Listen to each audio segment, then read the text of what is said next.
चार लोग ट्रेन में सफर कर रहे थे। ट्रेन बहुत खूबसूरत पहाड़ों और जंगलों के बीच से जा रही थी। उसी बीच ट्रेन एक टनल से गुजरती है और डब्बे में घुप अंधेरा हो जाता है। जब ट्रेन टनल से बाहर निकलती है तो पता चलता है कि नैन्सी का ब्रोंच गायब हो जाता है। नैन्सी अपने आसपास बैठे लोगों से पूछताछ करती है। जो ने बोला, अरे भाई मैं तो कॉफी पी रहा था। एडम ने बोला, मैं तो सो रहा था। गैरी ने बोला, अरे भाई मैं तो अखबार पढ़ रहा था। दोस्तों, क्या आप बता सकते हो इन तीनों में से नैन्सी का ब्रोंच किसने चोरी किया? जो, एडम या गैरी ने?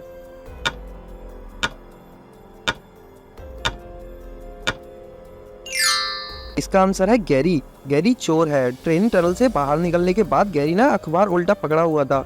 उसने ब्रोंच चुराया और जल्दी अखबार उल्टा पकड़ लिया। रे और उसकी पत्नी ग्लेन के पास एक ऑस्कर नाम का कुत्ता था, जो रे और उसकी पत्नी ग्लेन के अलावा सभी पर भौंकता था। उन दोनों ने एक पार्टी रखी थी और उस पार्टी में हर आने वाले मेहमान पर ऑस्कर लगातार भौंक रहा था। उसका पड़ोसी अभी इससे चिढ़ जाता है और वह रे के साथ बहस करता है।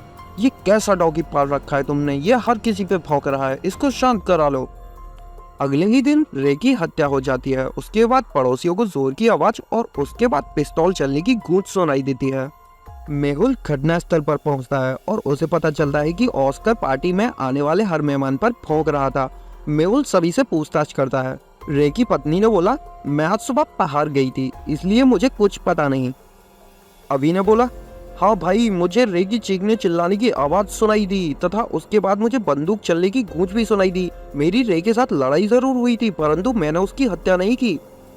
डिटेक्टिव आर्मी, इन दोनों के बयानों को सुन के आपको क्या लगता है, रे की हत्या अभी ने की या ग्लेन ने?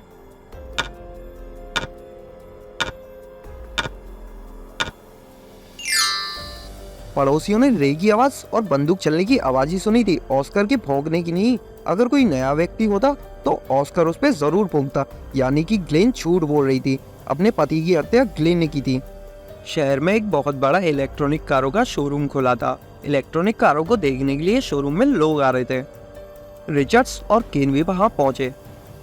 रिचर्ड्स कार में बैठता है, तभी वहां घना अंधेरा हो जाता है। जब लाइट आती है तो रिचर्ड्स कार में मृत पाया जाता है। जासूस मेहुल, जो वहीं मौजूद था, घटना स्थल पर पहुंचता है।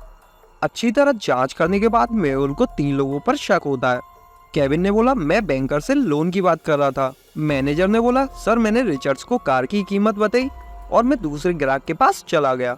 मैकेनिक ने बोला, सर मैं रिचर्ड्स को पेट्रोल टैंक और कार की खूबियां बताई, फिर मैं वहां से चला गया। इन तीनों के बयानों को सुनने के बाद क्या आप बता सकते हैं डिटेक्टिव आर्मी कि हत्यारा कौन है, केविन, मैकेनिक या मैनेजर?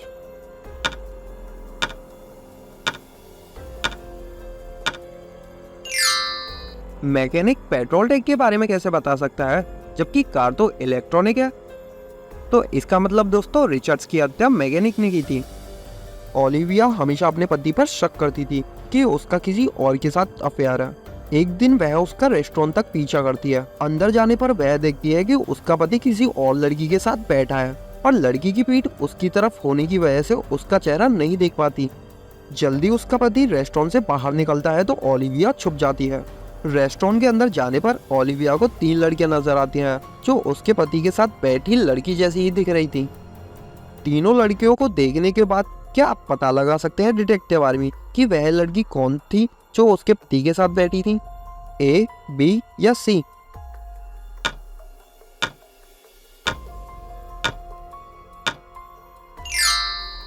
अगर आप बालों में लगे बो और उसके नीचे लगे इयररिंग्स को देखोगे तो आप समझ जाओगे वह बी है। काइले पुलिस स्टेशन पहुंचता है और बताता है कि उसके बिजनेस पार्टनर ने रात में आत्महत्या कर ली। मैं और रॉन अपने निजी हेलीकॉप्टर से न्यूयॉर्क जा रहे थे। हम लोग कल की मीटिंग पर चर्चा कर रहे थे।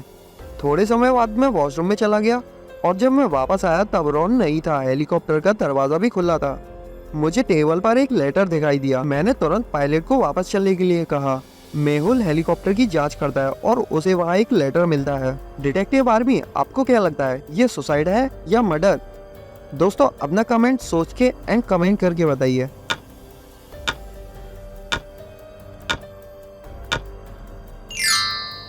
अगर रॉन ने दरवाजा खोला होता तो हवा के दबाव से वो कागज उड़ जाता परंतु टेबल पर था, इसका मतलब काइले झूठ बोल रहा था और उसने अपने दोस्त की हत्या कर दी। लॉस एंजलिस के एक शहर में लगातार 3 दिनों से बरसात चल रही है। तीसरे दिन मेहुल को कॉल आता है कि ओलिविया की हत्या हो गई है। मेहुल घटनास्थल पर पहुंचता है और मामले की जांच के लिए उसे 3 लोगों पर शक होता है। मेड ने बोला, मैं ओलिविया के लड़की की देखभाल कर रही थी, मुझे कुछ नहीं पता है। ओलिविया के भाई ने बोला, मैं तो दिन भर बीच पर था, मुझे कुछ नहीं पता है। और उसके पति ने बोला, अरे सर, मैं तो अपने ऑफिस में था, आप चाहो तो मेरे ऑफिस फोन करके पता कर सकते हो। क्या आप बता सकते हैं ओलिविया का खूनी कौन है? पति, भाई या मेड?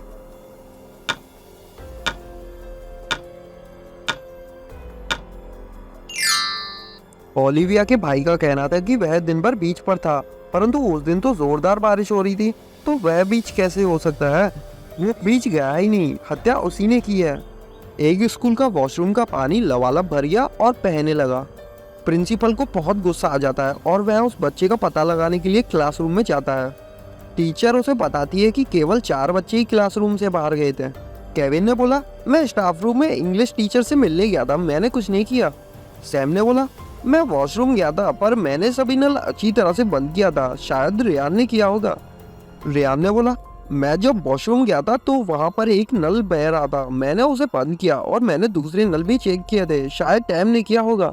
और टैम ने बोला, मैं वॉशरूम गया था पर मैंने तुरंत वापस आ गया था, मैंने तीनों नल खुले नहीं छोड़े थे, शायद शैम ने किया होगा। चारों में से किसने नल खुला छोड़ा होगा detective army? Kevin, Sam, Ryan या टैम ने?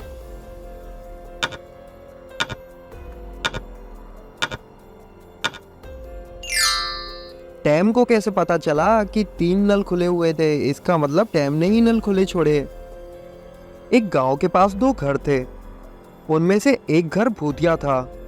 किसी को भी ये नहीं पता था कि कौन सा घर भूतिया है, इसीलिए सब लोग उन दोनों घरों से बहुत दूर रहते थे। घरों का मालिक भी इस बात से परेशान था, उसे नहीं पता था कि कौन से घर में भूत है।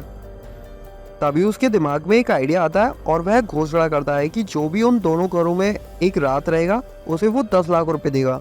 2 दोस्त केविन और ब्रायन ये निर्णय करते हैं कि क्यों ना इसकी कोशिश की जाए। वे रात में घरों के पास पहुंचते हैं और दोनों घरों के चारों तरफ अच्छी तरह से चेक करते हैं, और वो दोनों बिना घरों के अंदर जाए ही ये समझ गए थे कि कौन सा घर भूतिया है। दोस्तों, क्या आप बता सकते हो कौन सा घर भूतिया है? जरा सोच के बताइए दोस्तों।